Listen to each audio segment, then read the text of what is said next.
जदि आपण आमर चैनल को सब्सक्राइब करना तेबे एबे ही सब्सक्राइब करनियंतु एवं पाखरे थिबा बेल आइकन को प्रेस करी आमर लेटेस्ट अपडेट पांतु। तो पैसार समस्या दूर करने आम कि छोट टिप्स नहीं आसीचु आपण तो आपण यह निहाती भाव में आपणातु।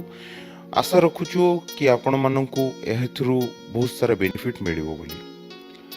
आजिर टॉपिक है अँला अँला गछ। देवदेवतांकर विशेष कृपा मिलता है अँला गछरे।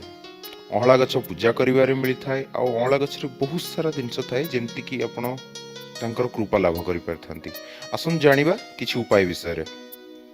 उपाय नंबर 1, कोनोसी मंदिर पाखरे कि मंदिर पाखरे अँला गछटी लगांतु एवं प्रतिदिन यार देखा रखा करंतु, पूजा करंतु। लागिबो आपणको बहुत शुभ फल प्राप्ति हबो। जेमिति जेमिति अँला गछ बड़ हबो तेबे तेबे आपणको पैसार दुख मते दूर हबो। प्रति मास नवमी रे अँला गछ तले किंबा पाखरे बसंतु। एथिरे महिला माने सौभाग्य प्राप्ति करिवे। अँला गछ तले बसी आपण खाइबा खाई परिबे। एथरे रोग प्रतिरोधक क्षमता मध्य बढ़िଥାଏ। गछ तले ब्राह्मण को मध्य भोजन करंतु। एथिरे मध्य आपणकर धर्म हवा सहित आपणको शुभ फल प्राप्ति हबो।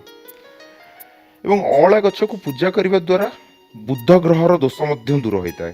तेणुकर व्यूअर्स आपण अँला गछर को मध्य पूजा कले बुध ग्रहर दोष मध्य दूर होता है। तो फ्रेंड्स आज तो थिला अँला गछर पूजा करिबा उपरे किछि टिप्स। एपरि भल भल वीडियो पई आपण आम चैनल को सब्सक्राइब करंतु एवं ता सहित आम सहित जोड़ी रुहंतु। जय जगन्नाथ।